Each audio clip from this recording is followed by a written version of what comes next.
ጠንካራ ማህበረሰብ ለጠንካራ ሀገረ መንግስት ግንባታ ሚናው የጎላ ነው ሲሉ የስራና ክህሎት ሚኒስትሯ ሙፈሪያት ካሚል ገለጹ። የህዝቦች ሁለንተናዊ ተጠቃሚነት ለህብረ ብሔራዊ ኢትዮጵያ እድገትና ብልጽግና ወሳኝ ስለመሆኑም ሚኒስትሯ ተናግረዋል። ዮሐንስ ፈንታው ዝርዝር አለው።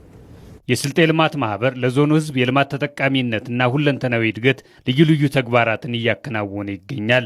ከነዚህም ውስጥ የወራቤ ኮምፕሬሄንሲቭ ስፔሻላይዝድ ሆስፒታልና የአረዚን ልዩ አዳሪ ሁለተኛ ደረጃ ትምህርት ቤት ተጠቃሾች ናቸው።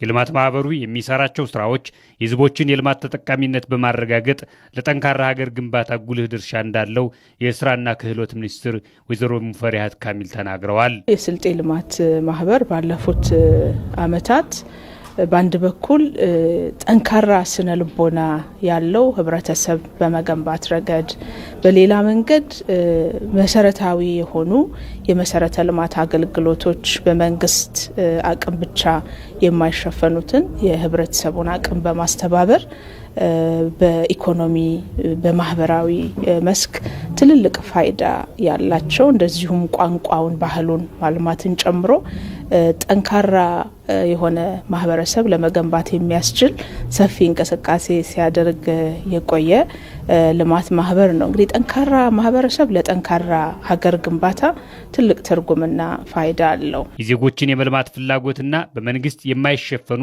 ኢኮኖሚያዊና ማህበራዊ ጥያቄዎችን እውን ለማድረግ የልማት ማህበራት ትልቅ አስተዋጽኦ እንዳላቸውም ተገልጿል።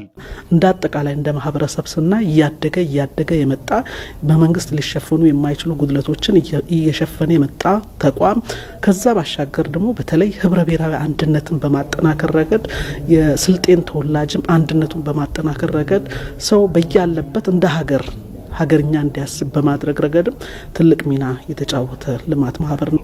የለውጥ መንግስት በትልቁ ያለንን ጸጋ ያለንን አቅም መሰረት በማድረግ ነው ሀገር የምትበለጽገው የሚል መነሻ ሀሳቦች ስለነበሩ ይሄ ደግሞ ሊሳካ የሚችለው በጋራ በትብብር በቅንጅት ስንሰራ እንደሆነ በትልቁ ደግሞ በዞኑ ያሉ ጸጋዎች በደንብ የመለየት ስራ ትኩረት ተሰጥቶ ተሰርቷል።